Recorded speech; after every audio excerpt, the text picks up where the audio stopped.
Au Kenya, comme partout en Afrique, les populations des plus grands mammifères du monde sont en déclin d'après l'Union internationale pour la conservation de la nature. Les chiffres publiés par l'UICN montrent que le nombre de girafes sur le continent a diminué de 40% entre 1985 et 2015 pour atteindre un peu moins de 100 000 animaux. À Luazaba, dans le nord du Kenya, la communauté Samburu vit aux côtés des girafes depuis des générations. Elle tue les animaux pour se nourrir et se soigner.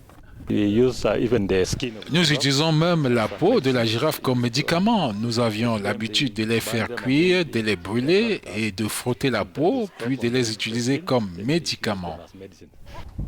Les estimations actuelles montrent que la population de ces girafes réticulées a diminué de plus de 60% en 20 ans. Simon et ses collègues sont des chercheurs sur les animaux qui surveillent la vie et le comportement des girafes.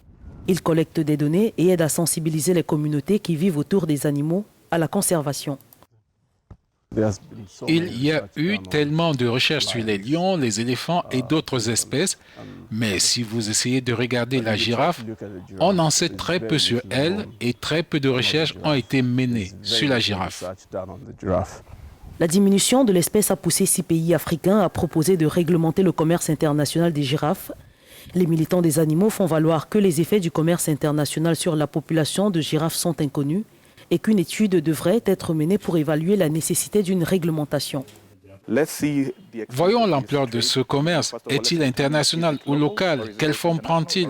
Est-il destructeur pour l'ensemble de la population? Ce sont certaines des questions auxquelles nous devons répondre avant de pouvoir mettre en place des mesures restrictives, à mon avis. La proposition réglementerait le commerce légal des parties de girafes obtenues par des chasseurs de trophées, entre autres en Afrique australe. Les observateurs s'interrogent cependant sur l'efficacité de cette mesure, car l'essentiel du commerce légal a lieu dans des régions où le nombre de girafes est en train de rebondir, comme en Afrique du Sud et en Namibie, où la chasse au gibier est légale.